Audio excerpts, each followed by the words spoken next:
noble sostén de la esperanza mía, ¿verdad? Fuente bendita de la vida eterna. Tan solo el alma que en sus fuerzas fía, dice, tiene paz, ¿no? Y esa es la lucha que tenemos nosotros de vivir cada día por aquel que demanda de nosotros, ¿verdad? Vivir para Él. Dice, el amor del Señor nos constriñe, nos controla, nos obliga. A que de tal manera que si uno murió, luego todos murieron. Y murió para que los que viven ya no vivan para sí, sino para aquel que murió y resucitó por ellos, ¿verdad? Y dura la lucha, difícil la tarea, más tú me dotas, dice, de tu gran poder, tu Espíritu Santo que renuevas, ¿verdad? Con una idea nueva de que somos más que vencedores para vivir para Él, ¿verdad? Y bueno, quiero darles la bienvenida, hermano. Es un gusto verlos nuevamente. Quiero hacerles recordar los servicios que tenemos los domingos a las 9:30. Tenemos estudio bíblico y es un tiempo muy bonito. Estamos estudiando el Salmo 119. Ya vamos por el versículo 75, creo, el Salmo 119. Pero es un hermoso capítulo donde cada versículo, versículo tras versículo, versículo tras versículo, David constantemente nos hace poner la mirada y volver a la palabra de Dios. 176 versículos que hablan de la riqueza, la abundancia y la eternidad de la palabra de Dios, ¿verdad? Porque cielo y tierra pasarán, pero su palabra no pasará, ¿verdad? Y les invito, a las 9:30 estamos teniendo estudio bíblico, es un muy bonito tiempo. Los servicios los tenemos como ahora a las 11 de la mañana, y este miércoles vamos a empezar un pequeño curso que es de evangelismo. Entonces hay clases de inglés también, pero los que desean participar y empezar a comprometerse un poco con la iglesia, estamos llevando este curso de evangelismo que es muy bonito. Todos los miércoles, vamos a empezar este miércoles de 6 a 7 de la noche. Les invito para que puedan participar, ¿ok? No sé si recuerdan ustedes a Freddy, a Tania y a Yuli. Vinieron hace 2 domingos y hace 3 domingos y hace 2 domingos también. Tania ya dio a luz, gracias a Dios. Dio a luz el domingo pasado y todo salió muy bien. Yo iba a recogerlos el domingo, pero llegué al hospital y todo y me llama Tania y me dice, porque no tiene movilidad, y me llama Tania y me dice que el bebé todavía está en observación. Entonces, disculpe, pastor, por hacerlo venir. Bueno, ya acepto tu disculpa, le digo, tal, no importa. Y esperaba ya que me vuelva a llamar cuando esté listo, pero llamaron a otro muchacho que vive con ella. Y sí me hablaba Freddy de este muchacho un par de veces, que los ayudaba un poquito con la movilidad y eso.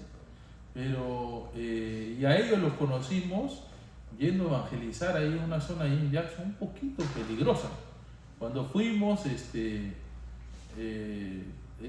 veía que era un poquito peligroso, entonces andábamos, bueno, confiando en el Señor, ¿no? Y en una de esas, con Uriel nos equivocamos y le tocamos la casa a un moreno que salió, y yo pensé que Uriel iba a morir, ya, hermano. Pero felizmente se calmaron las cosas y me comenta que hace 3 días mataron a este muchacho que le ayudaba a Tania. Y es una lástima, ¿no? Y hay, los que viven ahí ahorita está muy difícil, pero hay bastante necesidad del evangelio, hermanos, ¿ves? Y a mí me da pena no haber podido conocer a este muchacho. Conocí a todos en la casa menos a él, que vivía ahí también, y ya falleció, ¿no? Y les animo a que compartan con los que conocen, compartan del evangelio. Hay mucha necesidad, hermano, y no sabes luego ¿cuánto te vas a arrepentir pues, de no haber compartido con aquella persona que tal vez tuviste la oportunidad y ahora ya no está? ¿Sí? Pero estemos orando por ellos y por los que están viviendo ahí. ¿Sí? Ahora sí vamos a abrir nuestras Biblias. Hay un retiro de varones. Antes de comenzar, quiero hacerles recordar que hay un retiro de varones el 5 y 6 de septiembre. Y vamos a estar viendo pues con los varones. Es un retiro de varones de todas las iglesias hispanas, de bautistas hispanas de aquí del estado de Mississippi. Así que les invito a que puedan separar esa fecha para poder irnos. Yo creo que nos vamos juntos porque está como a unas 2 horas y media y esperamos pues que en el Señor podamos tener un bonito tiempo ahí. ¿Sí? También tenemos visita hoy día. Nos visita una pareja, ¿verdad? Son amigos de Jesús y Raquel. ¿Pueden ponerse de pie y darnos su nombre? Daniela y Raquel Morán. Daniel y Raquel Morán, bienvenidos. Gracias por visitarnos. Hoy día tenemos el almuerzo, hermanos, después, así que están todos invitados a quedarse, poder compartir. ¿Sí? Ahora sí, vamos a nuestra Biblia, vamos a Juan capítulo 2. Venimos estudiando este libro de Juan y empezamos hace algunos meses. Y la semana pasada estuvimos hablando de Juan capítulo 2, del versículo 23 al 25, ¿no? Esta semana quiero volver a hablar de estos versículos porque hay mucho en realidad que desarrollar más, ¿no? Desarrollar más de estos pasajes y quiero que volvamos a abordar este pasaje. Vamos a darle lectura, pues, Juan capítulo 2, del versículo 23 al versículo 25. ¿Sí? Vamos a leer. Dice así, versículo 23. Estando en Jerusalén en la fiesta de la Pascua, muchos creyeron en su nombre, viendo las señales que hacía. Pero Jesús mismo no se fiaba de ellos, porque conocía a todos. Y no tenía necesidad que nadie le diese testimonio del hombre, pues él sabía lo que había en el hombre. ¿Sí? Vamos a tener un tiempo de oración. Padre Santo, Señor, somos como la hierba del campo, Señor, que hoy día es y mañana no es. Somos muy efímeros, Señor. No somos nada delante de ti. Y, Señor, tú nos conoces. Tú conoces nuestro corazón. Y por sobre todas las cosas, sabes que no merecemos nada. Sabes, Señor, lo malo que somos, los pecadores que somos. Que no podemos vivir un día, Señor, fieles delante de ti.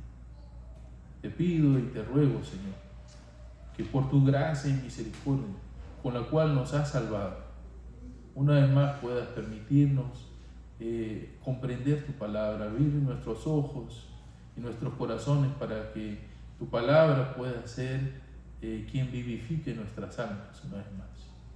Que nos alimente, Señor, y nos sacie. Ayúdame, Señor, a mí, que soy el más débil de todos, a poder expresarme bien y compartir tu palabra fielmente, Señor. Que pueda ser entendible y clara. Y que tú puedas conformarnos más a la imagen de tu Hijo. En el nombre de tu Hijo, Jesús, oramos, Señor. Amén. Amén.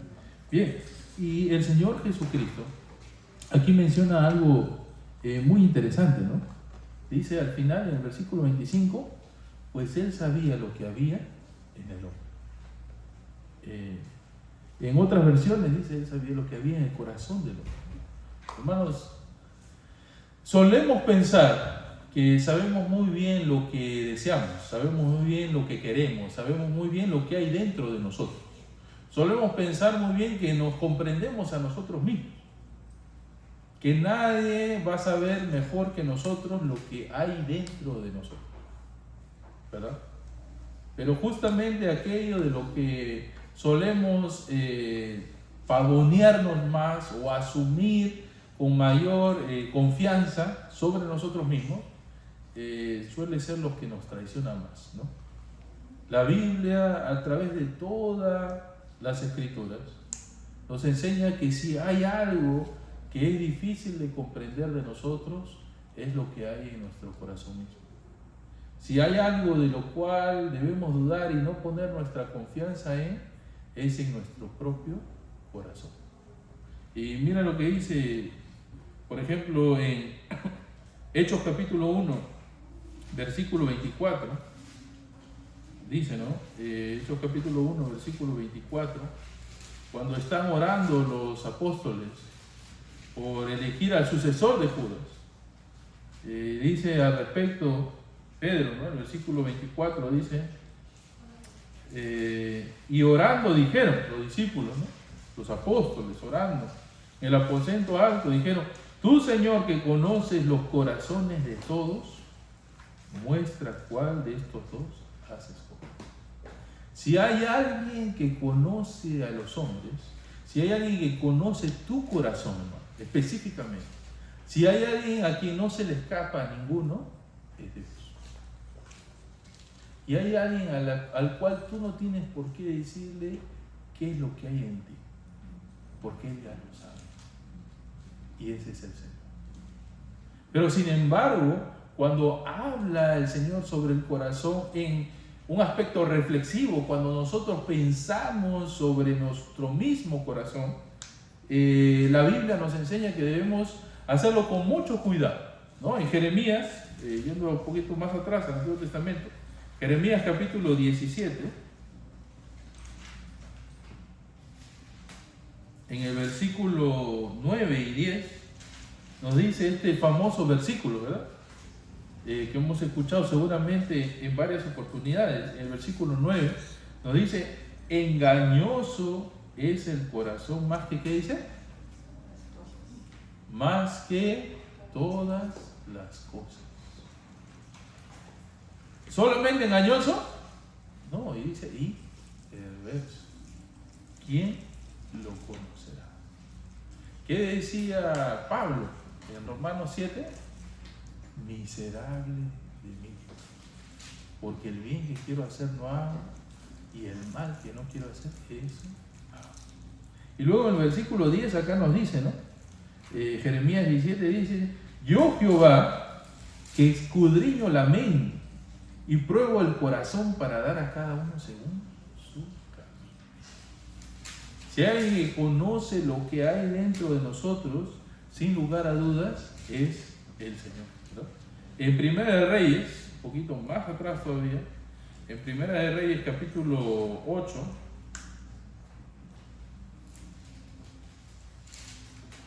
en el versículo 39, Primera de Reyes 8:39, dice, tú oirás en los cielos, en el lugar de tu morada, y perdonarás y actuarás y darás a cada uno conforme a sus caminos, cuyo corazón tú conoces, porque solo tú conoces el corazón de todos los hijos de los hombres. Hermano, yo no conozco tu corazón.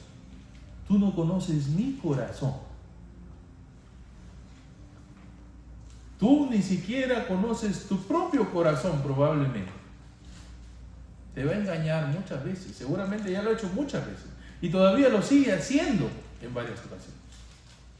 Si hay algo en lo cual el hombre no puede confiar, dice, es en su propio corazón. El proverbio dice, ¿no? Hay caminos que al hombre le parecen derechos, pero su fin es camino.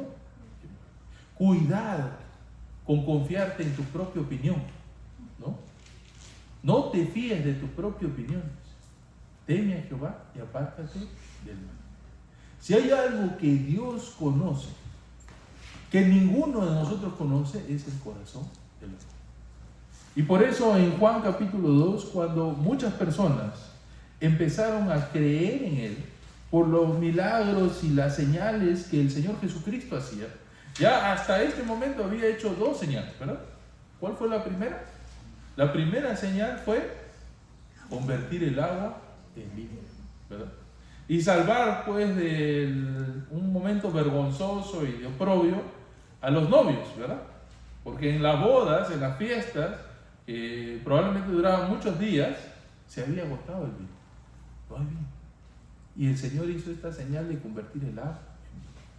Y la segunda señal, ¿cuál fue? La limpieza del templo. Y cuando los judíos, los líderes judíos, le empiezan a preguntar al Señor Jesús, ¿con qué autoridad haces esto? Danos una señal. Y el Señor le dijo, destruid este templo y yo lo levantaré en 3 días. Y hablaba de su propio cuerpo. Y esto no creyeron más que los discípulos. Por estas señales muchas personas, dice, empezaron a creer en el Señor Jesucristo. Pero el Señor no se fiaba de ellos. ¿Por qué? Porque conocía lo que había en ellos. Ahora, estas personas, dice en el versículo 24, estas personas dice, el versículo 23 dice, muchos fueron que creyeron en su nombre. ¿Está mal creer en su nombre? Está muy bien creer en su nombre. El problema es la razón por la cual tú crees en su nombre. Y aquí nos dice el Evangelio que la razón por la cual estos creyeron en su nombre, ¿cuál fue? Porque vieron las señales que hacían. Muchos creyeron en su nombre porque confiaban en los milagros que hacía el Señor Jesucristo. Y hay muchas razones por las cuales nosotros podemos seguir al Señor Jesucristo que no son correctas. Hay muchas razones por las cuales nos podemos sentir cómodos siguiendo al Señor Jesucristo, pero que no son las correctas. Hay muchas razones por las cuales podemos incluso servir al Señor o obrar para el Señor, pero que no son las correctas. Pero por sobre todas cosas el Señor va a examinar tu corazón. Por sobre todas las cosas el Señor va a visitarte aquí. Dice, he aquí yo estoy a la puerta y llamo. Y Él está constantemente tratando de observar lo que está dentro de ti. Aquello de lo cual la gente no conoce. Aquello de lo cual nadie puede observar porque es muy íntimo de ti. Aquello de lo cual no es lo que se ve en público. Aquello de lo cual solamente tú conoces. Que de repente ni siquiera se lo has compartido a la persona más cercana a ti. Aquello lo cual solamente el Señor conoce. Y quiero ver pues alguna de estas razones que pueden ser erróneas cuando nosotros nos acercamos o buscamos al Señor. Y la primera de ellas que he enumerado aquí es buscar al Señor desde un acoplamiento cultural. Yo le digo, ¿ya? Un acoplamiento cultural. Vivimos en una cultura que es muy particular, ¿no? Ya lo mencionábamos en el estudio bíblico. Vivimos en una cultura muy particular. Todos vienen aquí a Estados Unidos ¿para qué? Para el sueño americano, ¿no? Y muchos logran ese sueño, ¿verdad? ¿Qué es el sueño americano? ¿Qué es el sueño americano? Si no es la soberbia del hombre, de que el hombre puede conseguir lo que se propone por sus propias fuerzas, ¿verdad? Que sus propias habilidades, él mismo en unas condiciones correctas, no en condiciones de países tercermundistas, sino en unas condiciones correctas, él puede mostrar su verdadero potencial, que él es capaz de todo, que él puede llegar a conseguir lo que él se propone, porque él es capaz de eso. Y todo el mundo viene a este país para alcanzar ese sueño americano, para buscar ser su mejor versión de sí mismo, para demostrar que él puede alcanzar y lograr por sus propias fuerzas lo que puede. Y este acoplamiento empieza a afectar, o esta cultura empieza a afectar la iglesia, donde Dios no es en lo cual nosotros dependemos, sino Dios va a mostrar qué tan bueno soy. Dios me va a ayudar a buscar la mejor versión de mí mismo. Con Dios yo puedo mostrar quién verdaderamente yo puedo lograr ser, ¿no? No como en el mundo. Así como un país desarrollado puede mostrar mi mejor versión, lo bueno que hay en mí, los potenciales que hay en mí, Dios también. Cuando vengo al conocimiento de Dios, entonces Dios muestra lo bueno que soy, lo moral que soy, cómo no soy como el resto. Mira, el resto es así, asá, por aquí, por allá, pero yo no. Porque Dios muestra lo bueno o correcto que yo puedo hacer. El resto no es como yo, porque yo tengo a Dios.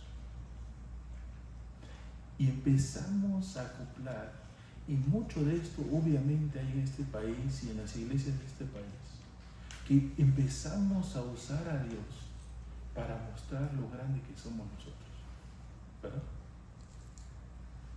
No sé si ustedes recuerdan, en Hechos capítulo 4, parece, cuando recién empieza la iglesia primitiva, ¿verdad?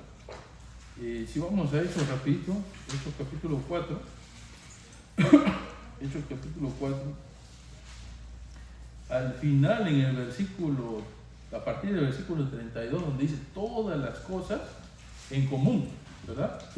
Todas las cosas en común. ¿Qué pasa? La iglesia primitiva empieza, ¿no?, a surgir y a desarrollarse, y había muchos conversos, ¿verdad?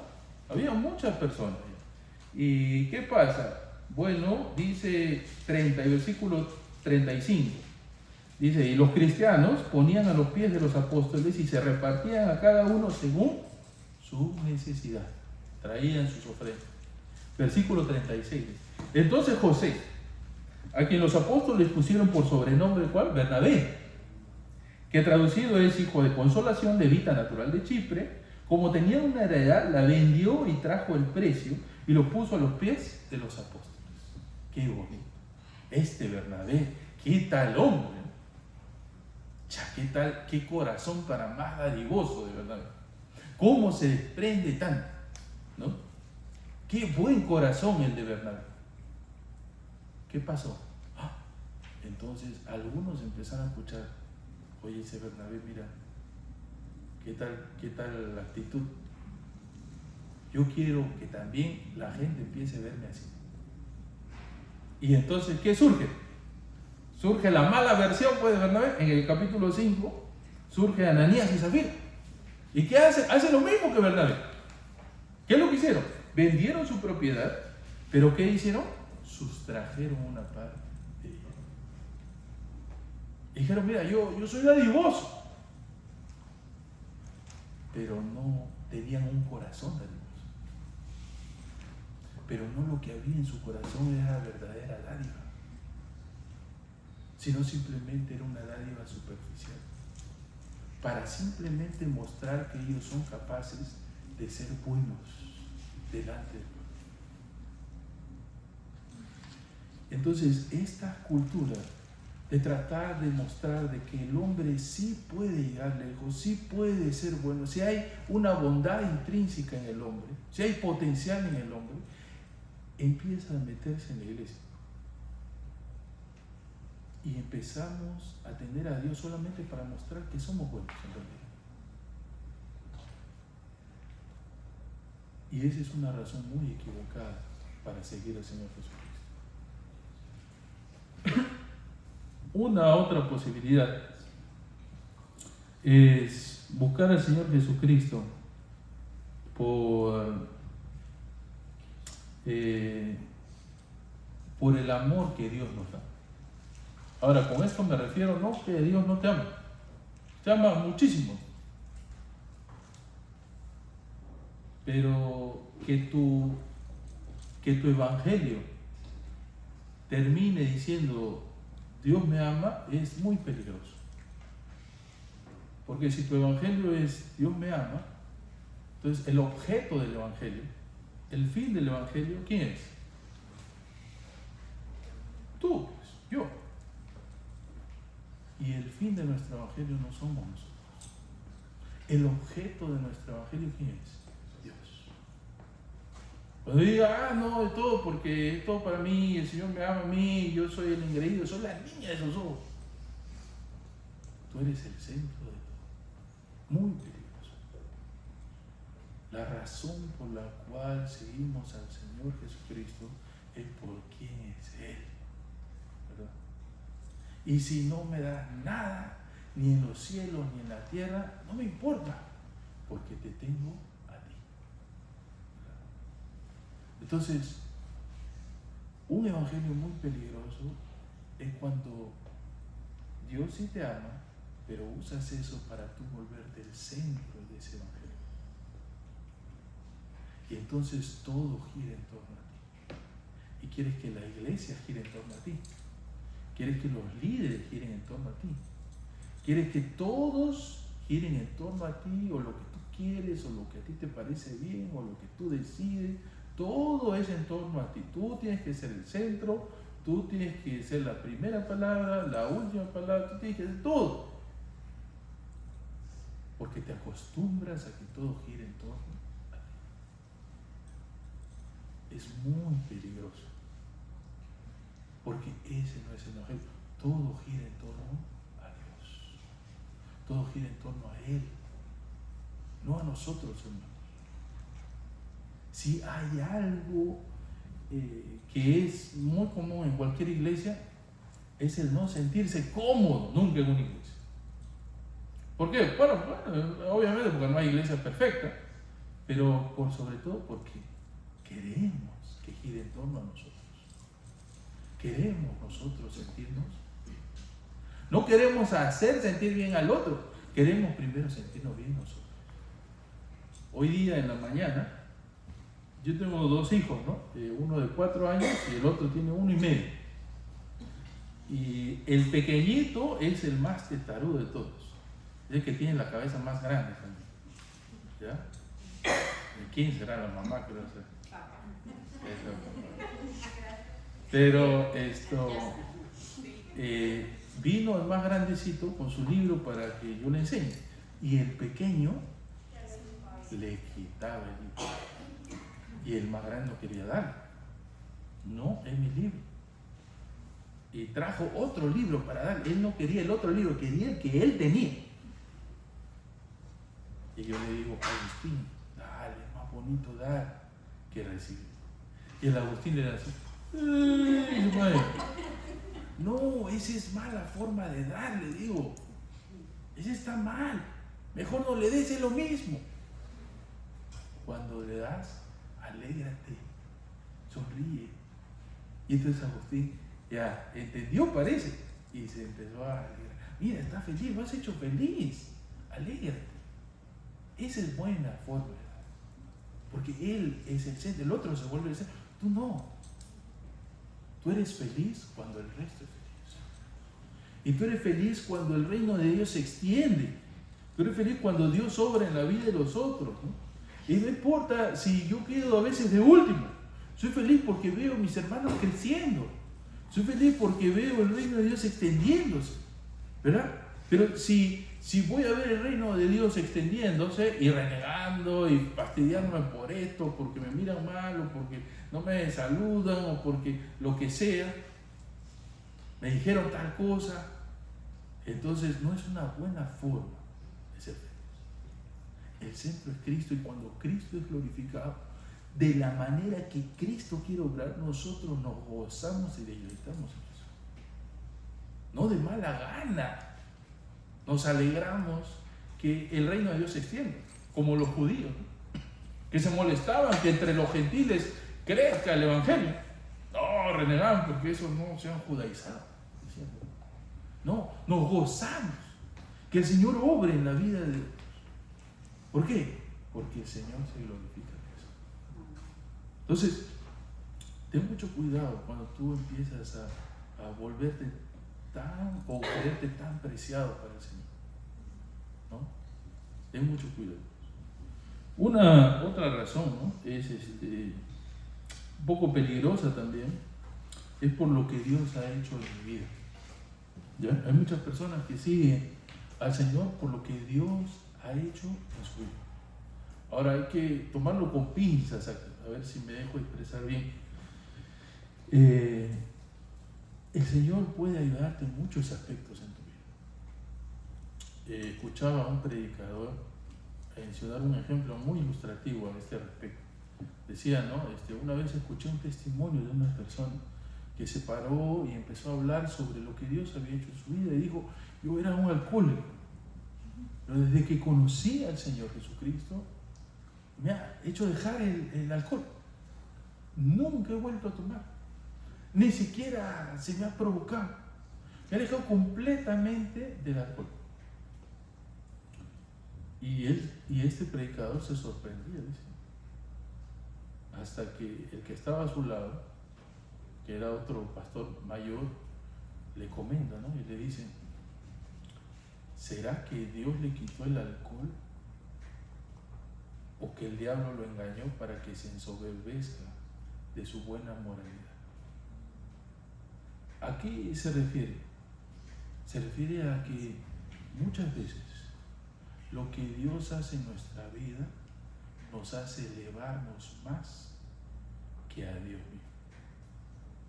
Muchas veces mirar tanto lo que Dios hace en nuestras vidas antes que verlo a Él puede ser muy peligroso. O dime tú, ¿acaso no hay nada más grande que Dios haya hecho por ti que enviar a su Hijo por ti? ¿Hay alguna otra cosa mayor que pueda haber hecho por ti que enviar a que su propio Hijo dé su vida por ti? Es más grande el que te quite de algún vicio que lo que Él ha hecho. Más no importa lo que Dios ha hecho en su vida. Si hubiese hecho eso, e incluso muchas otras cosas más, pero no hubiese enviado a tu Hijo por ti, ¿qué crees? De nada hubiera servido. Igual irías a la condenación. La razón por la cual nosotros estamos agradecidos con Dios por sobre todas las cosas es por su Hijo Cristo. Y nuestros testimonios pueden ser muy peligrosos cuando elevan mucho al hombre por sobre Dios, ¿no? Y los testimonios empiezan a variar con el tiempo. Yo he escuchado algunos testimonios. Hay uno en particular que conozco muy bien, que en sus inicios era, yo recuerdo este testimonio de una persona muy conocida y me decía, ¿no? Yo era alcohólico, pero cuando conocí al Señor, el Señor me quitó la... Hablo con su esposa y me dice: ese no era alcohólico. Él tomaba onda, que para él alcohólico no era. Porque se elevan los testimonios, ¿no? Oye, no, antes, a mí de pequeño me castigaban muy duro. Abusaban de mí, padre. Castigaba de vez en cuando, pero tampoco era que lo destruía. ¿Pero por qué? Porque el hombre empieza a elevar más lo que Dios puede hacer a través de él que lo que Dios mismo es. Entonces, mucho cuidado. Dios obra, hermanos, de manera maravillosa. Y es muy bueno ver la obra de Dios. Pero mucho cuidado cuando te enamoras más del poder de Dios que de Dios mismo. Mucho cuidado. ¿Te acuerdas de Simón en Hechos, capítulo 8? ¿Verdad?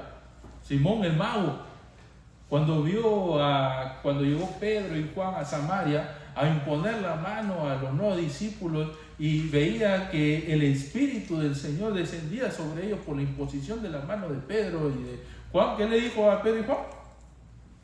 Dame de ese poder. ¿Cuánto tengo que pagar? Yo tengo acá. Te pago y me sobra. ¿Ah? ¿Y qué dice? Tu dinero perezca contigo. Mucho cuidado. Nosotros, hermanos, seguimos a Cristo por quién es Cristo. En las buenas y en las malas y en las peores. Porque no vemos como mira el hombre, no vivimos por lo que se ve, sino por lo que no se ve. Porque lo que se ve es perecedero, pero lo que no se ve es eterno. Vivimos por fe y no por vista. Vivimos por quién es Cristo, la persona de Cristo, y por la eternidad que vamos a pasar con Cristo, por habernos redimido y perdonado nuestros pecados. Entonces, el Señor dice, ¿no? En Juan capítulo 2, dice, ¿no? en el versículo 23, muchos creyeron en su nombre, viendo las señales que hacía, pero Jesús mismo no se fiaba de ellos porque conocía a todos y no tenía necesidad que nadie le diese testimonio del hombre, pues él sabía lo que había en el hombre. Mucho cuidado también con acostumbrarte a la vida cristiana. Hay gente que se acostumbra a la iglesia, ¿no? Se acostumbra a estar entre cristianos, se adapta, ¿eh? Son unos camaleones por excelencia, ¿verdad? Se acostumbran a llegar a la iglesia los domingos, se acostumbran a orar, se acostumbran a cantar, se acostumbran a ofrendar, se acostumbran a incluso salir y evangelizar, se acostumbran a todas las cosas de la iglesia, a tal punto que incluso llegan hasta pastores, ¿verdad?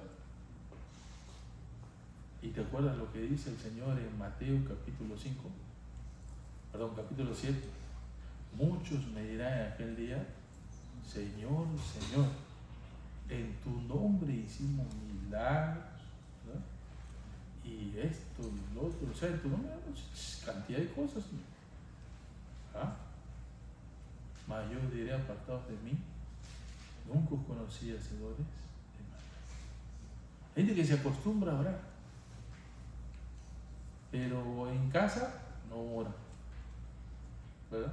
Es un distintivo del Hijo de Dios que cuando esté a solas ore. ¿Recuerdas lo que le dice el Señor a Ananías? Cuando le dice: anda, velo a Saulo. ¿Y qué pasa con Ananías?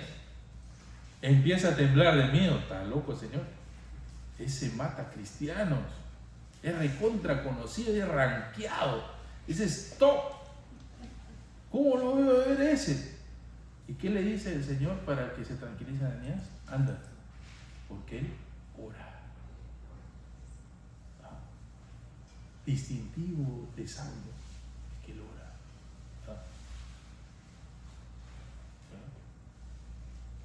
Entonces, hermanos, búscalo a Dios porque amas a Dios.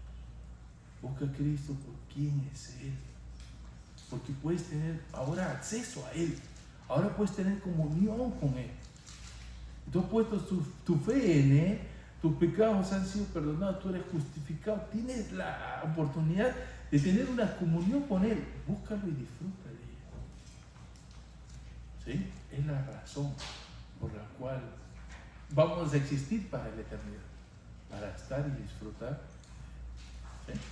Vamos a tener un tiempo de oración para terminar entonces. ¿Ok? Vamos a orar. Padre Santo, te damos las gracias, Señor, por tu palabra. Y te damos las gracias, Señor, porque tú constantemente nos haces recordar cuál es el deseo de tu corazón, Señor, cuál es lo que tú quieres para con nosotros. Y tu deseo, Señor, tu anhelo es que nosotros nos deleitemos en ti. Que nuestra porción seas tú, Señor. Que nuestro galardón seas tú, que nuestra recompensa y anhelo del corazón seas tú. Que primeramente busquemos, Señor, de tu reino y tu justicia. Que conozcamos de ti, Señor. Que crezcamos en nuestro conocimiento de ti. Y te pido que nos ayudes, Señor, a nosotros, si por casualidad, Señor, si por algún descuido hemos empezado a desviarnos del camino correcto. Si por algún, Señor, debilidad de nosotros, Señor, hemos empezado a acostumbrarnos al cristianismo, Señor, y dejar de ti a un lado.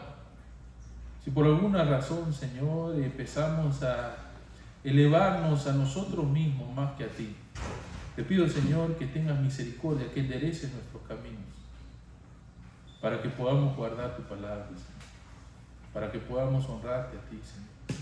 ¿Con qué limpiará el joven su camino? Dice, con guardar tu palabra, Señor.